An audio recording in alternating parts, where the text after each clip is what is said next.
بسم اللہ الرحمن الرحیم اللہم صلی علی محمد وعلی آل محمد وبارک وسلم وصلی علیہ۔ سورہ اخلاص اور سورہ فاتحہ کی فضیلت حضرت ابو ہریرہ رضی اللہ تعالی عنہ سے منقول ہے کہ آپ صلی اللہ علیہ وآلہ وسلم نے فرمایا،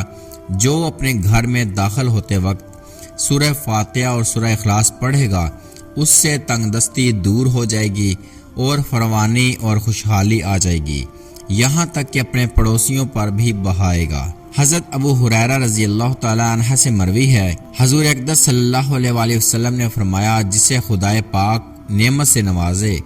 وہ الحمدللہ کثرت سے پڑھا کرے، اور جسے رنج و غم سے زیادہ سابقہ پڑے وہ استغفار پڑھا کرے،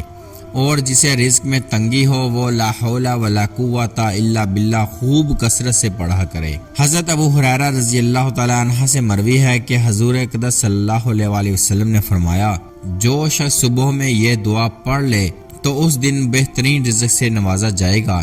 اور برائیوں سے محفوظ رہے گا، اور جو شام کو پڑھ لے تو رات بہترین رزق سے نوازا جائے گا اور برائیوں سے محفوظ رہے گا۔ ما شاء اللہ لا حول ولا قوت الا باللہ اشہد ان اللہ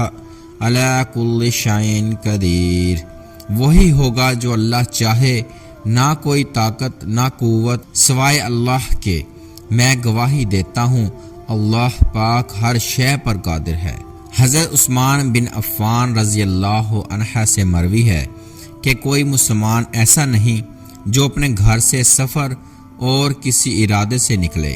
اور نکلتے وقت یہ دعا پڑھے تو اسے بھلائی سے نہ نوازا جاتا ہو۔ اللہ پر ایمان لایا، اسی کو مضبوط پکڑا، اللہ پر بھروسہ کیا،